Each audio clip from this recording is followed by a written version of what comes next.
The title of my video is I Need My Mommy. And it's about how we attract people in our lives that are going to recreate our deepest childhood wounds. So let me start off by explaining how it all works. In childhood, we are all wounded in some form or fashion to some degree. And we're protected from those wounds until we get to adulthood. And then what happens is we seek out the person that's going to recreate these wounds and provide us the opportunity to heal. That's Mother Nature's shitty little gift. And it is a shitty little gift if you accept it as that, or you can see it as a big gift and heal that inner child. And so I wanted to talk a little bit about my own life as an example, and so everybody out there can see exactly what I'm talking about.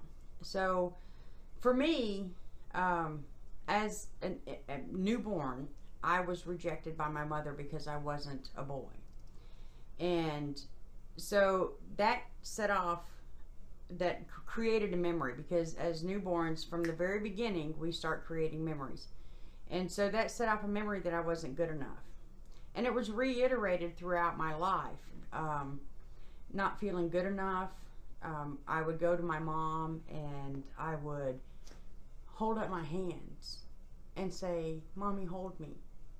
And my mom would turn around and walk away. And that reiterated for me that I wasn't lovable.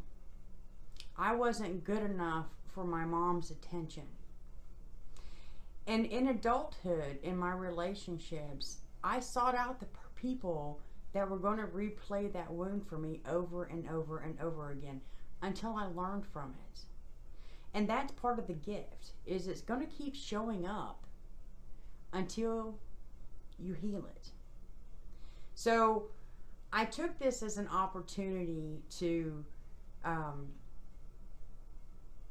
learn.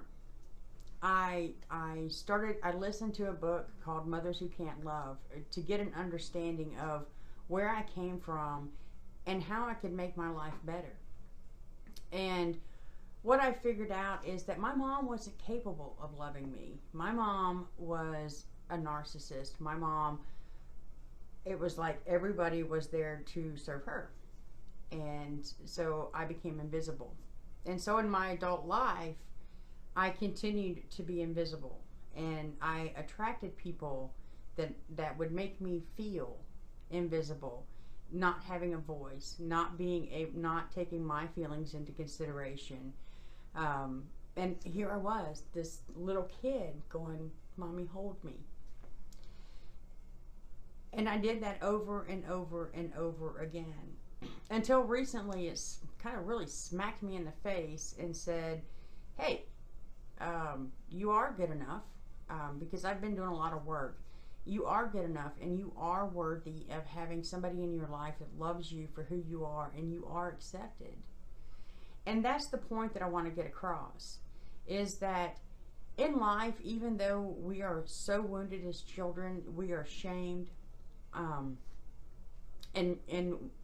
you know, we're told things like, "I wish you were never born," or, you know, like my mom was so absorbed in romance novels that it was just like she wasn't even there, you know. So it was this shitty ass gift that kept being presented over and over and over again until I learned from it. And you know, it's kind of like we carry two bags around, right? So one bag back here has rocks in it, and we throw those rocks at people as a form of projection. And in our other bag, we have a bag of shit. And when we get into this, "I'm not good enough, I'm not worthy of being loved," what we're doing is we're reaching back in this bag of poop, and we're taking it out and we're rubbing it all over us and walking around in it because it feels comfortable. You know, recently I've described that same thing to some of my clients, and we've kind of laughed and called it a shit shower, because that's what it is. It's like you're taking a bath in doo-doo because it feels good until it starts stinking, and then you want to get rid of it. And that's where the healing begins. Is because you want to wash it off. And so you start having insight. You start having insight into what it is that originally caused that hurt and that pain. And why is it that you're attracting people into your lives that are going to cause you to take that shit shower. And what it is it's your childhood. When you feel unloved as a kid, you have very little self-worth. When you are made to feel like you're a burden, you feel invisible because you do things to be invisible as a kid so that you can just survive it. You know, and so what I've learned is I am worthy. I am worthy and capable of healing my inner child and being my own loving parent. And you're probably sitting there going, Rinda, well, you know, that's all nice and great to say, but how do I do it? And you do it by gaining some insight. You do it by understanding where you came from. You do it by practicing meditation, by the positive I am statements. There's some great meditations for healing the inner child out there on YouTube. And you do it by telling yourself that what they said, what mom told you was a lie. That you are worthy, that you are worth being loved. You know, everybody has worth. And it's up to us as individuals, as wounded kids, to start becoming our own loving parents. We can't walk around as wounded kids holding up our hands going, Mommy, please hold me. Mommy, I need you. Because mom's not there anymore. As adults, we have to learn to take care of ourselves. And when we learn to start taking care of ourselves, we're going to start attracting the right people in our lives. Because we're going to be healed and whole inside at our core. And we're going to have an understanding of when we don't get that need met by somebody else, knowing that we can fulfill that. Because we don't have to have outside validation. We have that inside validation and being a healthy whole person. Another book for you guys out there is 12 Steps to Being Your Own Loving Parent. It's a really good book, and it explains steps in how to become your own loving parent. That's the title of the book. But it gives you exercises to do. It gives you some insight, you know, and that's the big thing, is having insight. You know, learning from what happened in your childhood and owning the fact that it's not true, that was a lie. You know, when you start having these negatives, right? This is called cognitive behavioral therapy. List out the negative, right? And so one of the things that was reiterated over and over and over in childhood for me was that I was stupid and was never going to amount to anything. So write that in a block, and then list all the things around it that was reiterated over and over and over again to cause you to feel that.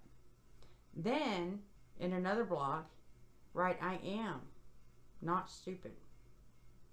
That's one for me. And then write all the things that make what the negative not true. So list all your accomplishments in life. List all your accomplishments, you know, and when you start having the crappy feelings of I'm not worthy or I'm not lovable, list these things out and realize that they're not true. These were lies that you were told in childhood.